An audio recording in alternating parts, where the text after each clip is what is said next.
Saludamos a todos nuestros suscriptores del canal y a todos los que nos visitan. Queremos compartir con nuestros queridos visitantes y hermanos. Y antes que todo, quisiera explicar que algunas personas pueden estarse preguntando por qué grabamos estos videos en casa y no en la reunión con los hermanos. La razón es que cada uno de los temas han sido previamente compartidos con los hermanos en reuniones de enseñanza y de entrenamiento, donde se les permite las preguntas e incluso intervenciones enriquecedoras de los asistentes. Y luego aquí procuramos efectuar un resumen a fin de hacer más ágil y tal vez menos tedioso el estudio. En esta ocasión quiero referirme someramente al espinoso tema de los que utilizan la piedad como fuente de ganancia. Este fenómeno es antiguo en la historia de la humanidad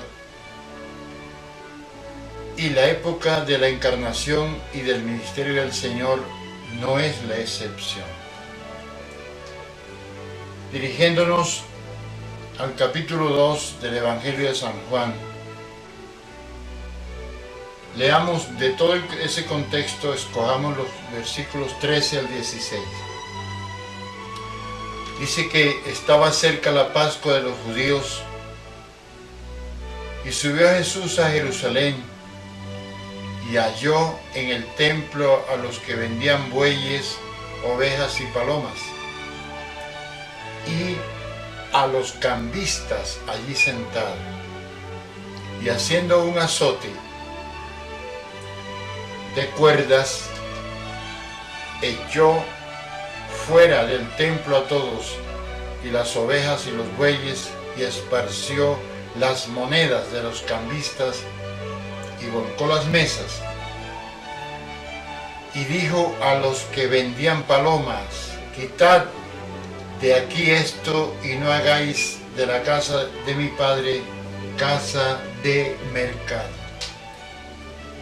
En el trasfondo histórico y cultural tenemos que una infinidad de peregrinos llegaban a Jerusalén durante la Pascua y venían desde lejos y traían diferentes tipos de moneda y necesitaban efectuar el cambio, así como tampoco traían animales para los sacrificios.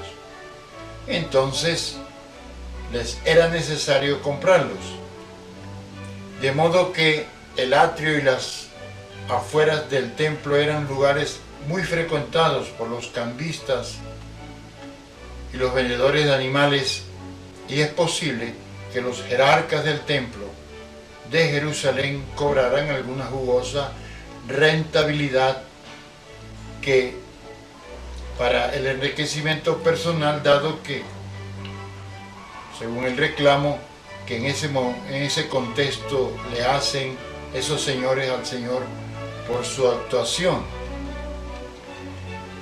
Ya en el campo de la cristiandad, con el papado romano desde sus albores, surgió una entidad religioso-política que se ha distinguido en la historia por su perversidad, incluyendo el enriquecimiento ilícito, usando métodos como la venta de las indulgencias y demás.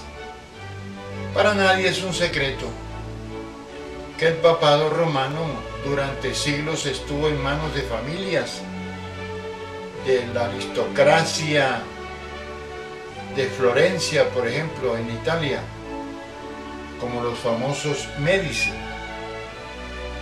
Entonces, el papado era y ha sido un centro, una entidad de gran comercio con la religión. Si nos remitimos a la primera carta de Pablo a Timoteo, Podemos leer los versículos 13 al 10 del capítulo 6. Dice, si alguno enseña otra cosa y no se conforma a las sanas palabras de nuestro Señor Jesucristo y a la doctrina que es conforme a la piedad, está envanecido, nada sabe y delira acerca de cuestiones y contiendas de palabras, de las cuales nacen envidias, pleitos, blasfemias, malas sospechas, disputas necias de hombres corruptos, de entendimiento y privados de la verdad, que toman la piedad como fuente de ganancia. Apártate de los tales. Pero gran ganancia es la piedad acompañada de contentamiento, dice el versículo 6. Y el 7 dice, porque nada hemos traído a este mundo y sin duda nada podremos sacar. Así que, teniendo sustento y abrigo, estemos contentos con esto, porque los que quieren enriquecerse caen en tentación y lazo, y en muchas codicias necias y dañosas que hunden a los hombres en destrucción y perdición. Porque raíz de todos los males es el amor al dinero, el cual codiciando algunos se extraviaron de la fe y fueron traspasados de muchos dolores. Bien, después de la reforma del siglo XVI, y a pesar de los ataques del papado romano a través del Concilio de Trento, allá por los años 1545 a 1563, los protestantes, en vez de permanecer unidos, se fueron dividiendo en incontables sectores estructurados en denominaciones independientes. Y como consecuencia, la doctrina bíblica sufrió mucho detrimento. Y entre otras cosas, es implantada en la iglesia la obligatoriedad del diezmo, cuya vigencia pertenecía al Antiguo Testamento, algo que degeneró en un medio fácil de enriquecimiento, no solo de tipo institucional, sino también personal, que es lo más grave. La revelación bíblica nos dice que definitivamente el diezmo no hace parte del conjunto de doctrinas del nuevo pacto, no encaja. El nuevo pacto dio por viejo al antiguo. Allí lo podemos leer en Hebreos 8:13. Allí dice, al decir nuevo pacto, ha dado por viejo al primero, y lo que se da por viejo y se envejece está próximo a desaparecer. Ese nuevo pacto se refleja tanto en todo el cuerpo de Cristo como en el creyente individual. Dice Pablo en la 2 Corintios 5:17, versículo que es muy conocido: de modo que si alguno está en Cristo, nueva criatura es. Las cosas viejas pasaron, y aquí todas son hechas nuevas. Entonces el antiguo pacto, al hacerse viejo, desapareció. No pueden existir esos dos pactos simultáneamente. El primero perdió vigencia al establecerse el nuevo. En el antiguo pacto, el diezmo era autoritativo. Ahora, en la era de la gracia, se puede decir que quien decide la cuantía es el Espíritu Santo que mora en el creyente. Entonces, Si le damos vigencia a principios ceremoniales del antiguo pacto, como el diezmo, entonces nos obligamos a darle vigencia a todos los principios ceremoniales, como el sacerdocio arónico, como la circuncisión física del prepucio, como el templo físico, como las leyes alimentarias, los sacrificios animales, las bendiciones materiales y miles de otras leyes y principios ya obsoletos en la vida del cuerpo de Cristo. De manera que si tú quieres obligar a los demás a cumplir la ley del diezmo, debes obligar a cumplir toda la ley. Por otra parte, no es descabellado afirmar que el diezmo es incompatible con la naturaleza humana. ¿Por qué? Porque toda la ley es incompatible con esa naturaleza humana eminentemente pecadora. Ningún hombre en toda la historia ha tenido la capacidad de cumplir la ley de Dios. Solo Jesucristo, hombre, el Verbo encarnado, lo ha logrado.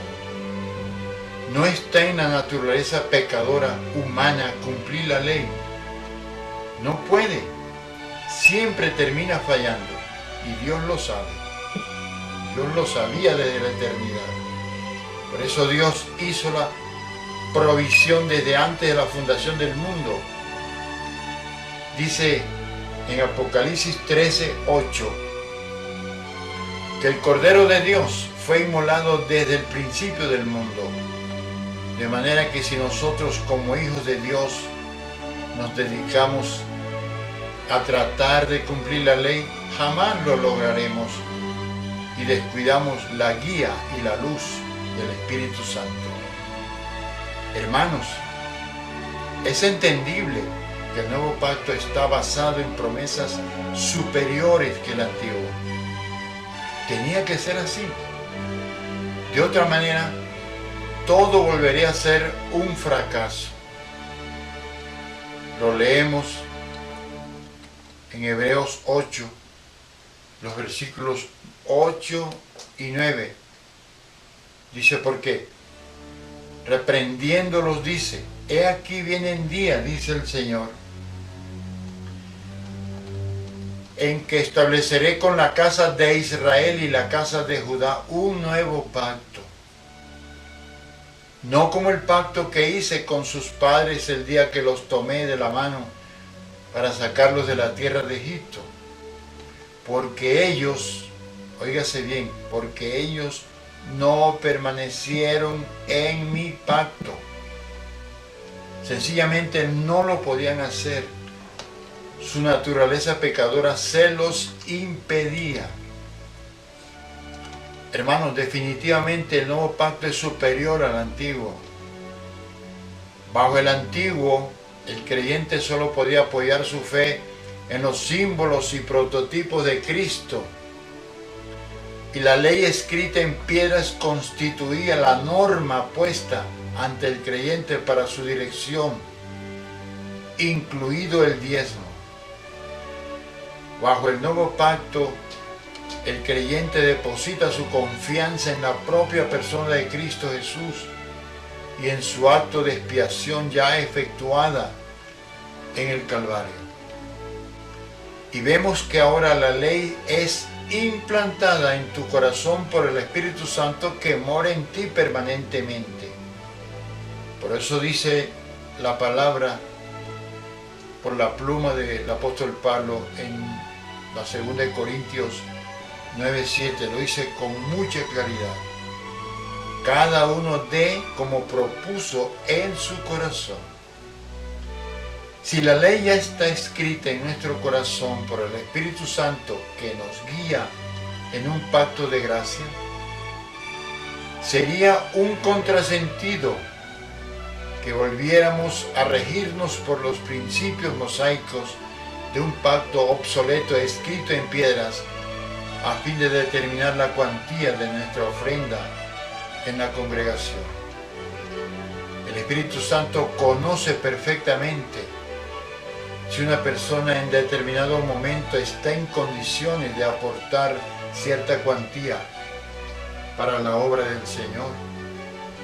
Busquemos la íntima comunión con el Espíritu Santo y nos libraremos de muchos dolores de cabeza. En verdad que ni una jota, eso es verdad, que ni una jota, ni una tilde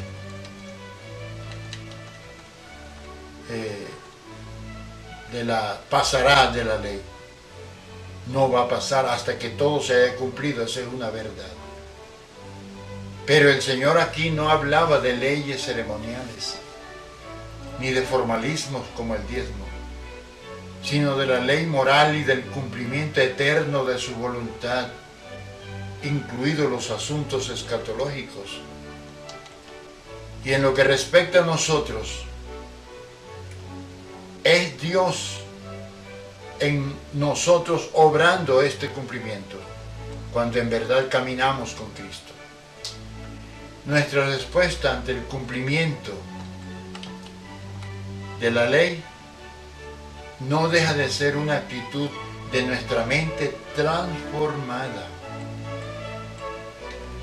En esta era de la iglesia y de la vida y amor de Dios en nuestro corazón, sería muy triste que apartáramos una cantidad de dinero para los asuntos del Señor forzados por el cumplimiento de una ley. Cuando la iglesia nace, por ninguna parte del libro de los Hechos se registra algo así. Desde el principio, los hermanos comprendieron que todo lo que poseían pertenecía al Señor, tanto que hasta se desprendían de sus mismas heredades y lo hacían voluntariamente, con alegría. Recordemos el versículo 5 del capítulo 6 de la primera de Timoteo, donde dice: disputas necias de hombres corruptos de entendimiento y privados de la verdad, que toman la piedad como fuente de ganancia. Dice: apártate de los tales. Aquí habla de personas creyentes que son corruptas de entendimiento, que tienen una mente pervertida. Esas personas no solo no son guiadas por el Espíritu Santo y la palabra, sino que tampoco pueden raciocinar con buen sentido, pues son manejados por una mente decadente. La mente decadente oscurece la visión espiritual. Una persona con una mente así vive privada de la verdad que una vez pudieron haber poseído. ¿A qué se refiere esa verdad? Esa verdad se refiere a las doctrinas del cristianismo bíblico, neotestamentarias, el centrado en Jesucristo, ese cristianismo cuya base es Jesucristo. Por ejemplo, le dice Pablo a Timoteo en su primera carta, el capítulo 2, los versículos 4 y 7, dice: el cual quiere que todos los hombres sean salvos y vengan al conocimiento de la verdad. Para esto yo fui constituido predicador y apóstol, digo verdad en Cristo, no miento, y maestro de los gentiles en fe y verdad. Hay muchas otras citas que ustedes pueden conseguir con un buen libro que los guía a conseguir esa cita. Dice: entonces muchos toman la piedad como fuente de ganancia, pues se han apartado tanto de la verdad autoritativa bíblica, siguiendo sus orientaciones, creencias y convicciones, tan envueltos en controversias fútiles y estériles, que finalmente acabaron por creer la mentira y, tomando la piedad, la práctica de la relación genuina con Dios, como una manera fácil de captar dinero. Y muchos han terminado por ser esclavos de la codicia. Así de sencillo.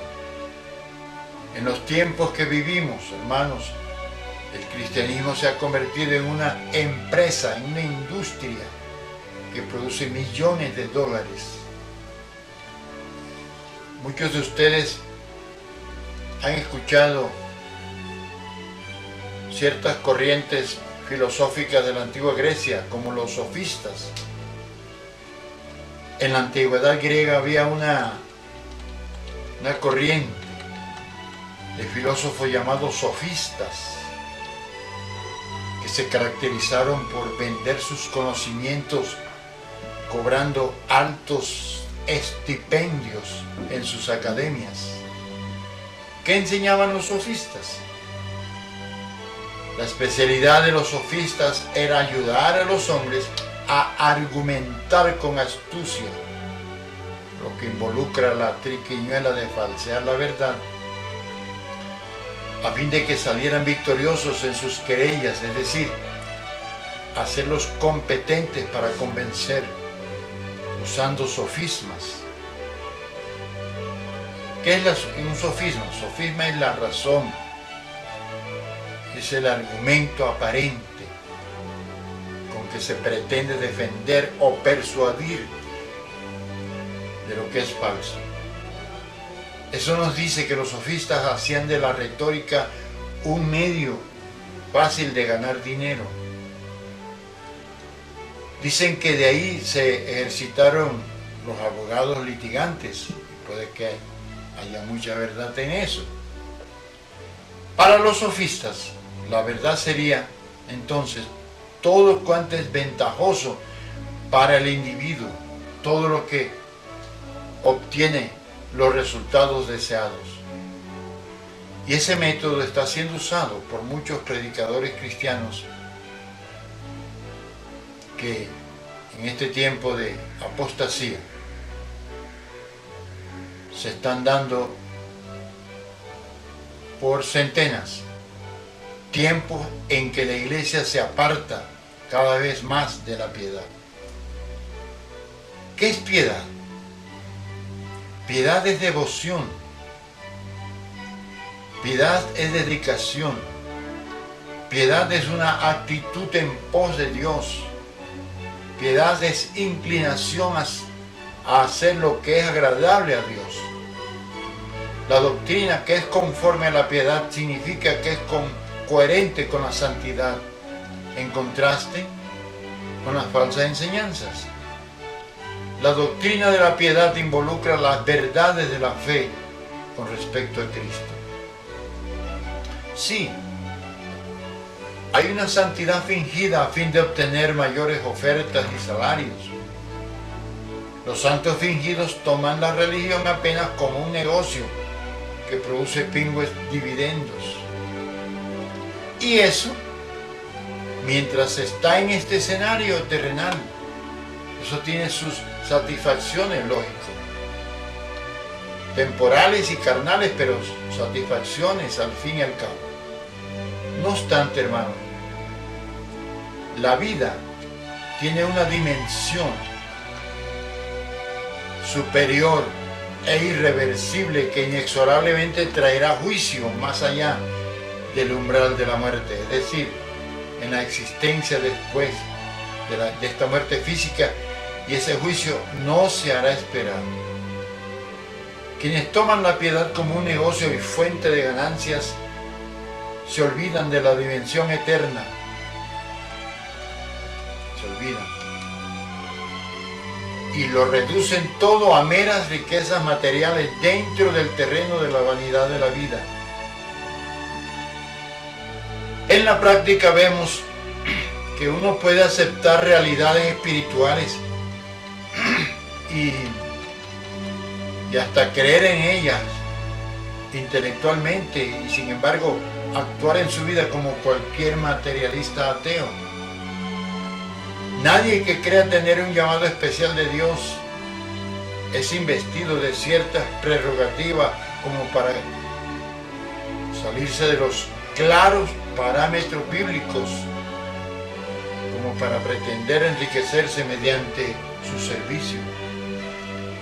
Cualquiera de nosotros, si no tiene los ojos del Espíritu abiertos, puede caer en esa trampa, buscar asegurarse más con las propiedades terrenales y hacerse esclavo del dinero que asegurarse con Dios. Recordemos que la espera del reino de los cielos ya es una realidad en la tierra entre los hijos de Dios. Uno puede tener un llamado de Dios, pero ¿cuántos pueden perder de vista ese llamamiento por preferir una ocupación inferior que les ofrezca y asegure bienestar terrenal? Muchísima gente piensa que la riqueza material, los bienes de este mundo en sí mismos, es señal de aprobación y bendición divina. Si así pensamos es porque no entendemos que la esfera de la iglesia es la del reino de los cielos, donde las riquezas materiales por sí mismas no constituyen ventaja real. Por el contrario, pueden constituir un peligro en vez de ser un privilegio y oportunidad. Pueden convertirse en serias amenazas espirituales. Sí, los bienes materiales hacen parte de este mundo material donde vivimos y que suministran mayor confort y bienestar al cuerpo. Eso es verdad. Pero para los hijos de Dios particularmente pueden servir como un espejismo para el alma, pues las riquezas llevan a los hombres a dejarse arrastrar por sus ventajas, haciéndoles olvidar del valor y de las necesidades del alma eterna. Las riquezas materiales son para ser usadas en este mundo y solo en este, usadas por hombres mortales. Pero es curioso que los que usan las riquezas terrenales pueden ser víctimas de mucha dosis de ilusión, de estabilidad y bienestar. Pero escuchen, a nadie le es recomendado que renuncie a sus riquezas, a nadie. El énfasis es que si alguno ha recibido bienes en su vida, pues que los utilice con sabiduría, pensando en el reino de los cielos, pensando en la gloria de Dios. El Señor nos dice a sus hijos, por favor, leámoslo en Mateo 6, los versículos 19 al 21, son palabras de Cristo. Dice, no os hagáis tesoros en la tierra, donde la polilla y el orín corrompen y donde ladrones minan y hurtan, sino haceos tesoros en el cielo, donde ni la polilla ni el orín corrompen y donde ladrones no minan ni hurtan, porque donde esté vuestro tesoro, allí estará también vuestro corazón. Nos referimos a estos tópicos con el fin de apartar a los siervos del Señor de la actitud de los falsos ministros, esos mismos que transforman la fe piadosa en un comercio. Sí, somos humanos que necesitamos de las cosas materiales para nuestro sustento y el de nuestra familia, eso es verdad. Pero debemos cuidarnos de darles un valor preferencial en nuestro corazón. En la iglesia local bíblica hay necesidad del dinero que deben ofrendar los creyentes, pues aún vivimos en este mundo y hay gastos que enfrentar. Además de los ancianos, o sea, los obispos locales, que necesitan también para sus gastos y aportar para los gastos de la obra extralocal. Además de lo anterior, se debe dar mucho énfasis a la ayuda para los santos pobres, para los huérfanos, para las viudas y hasta hermanos extranjeros con necesidad, cosas que se han olvidado con el tiempo. Por ejemplo, dice Pablo en Gálatas 2:10, una vez que estuvo con los apóstoles de Jerusalén, dice: solamente nos pidieron que nos acordásemos de los pobres, lo cual también procuré con diligencia hacer. Después, en Hechos 11, 29 al 30, dice: entonces los discípulos, cada uno conforme a lo que tenía,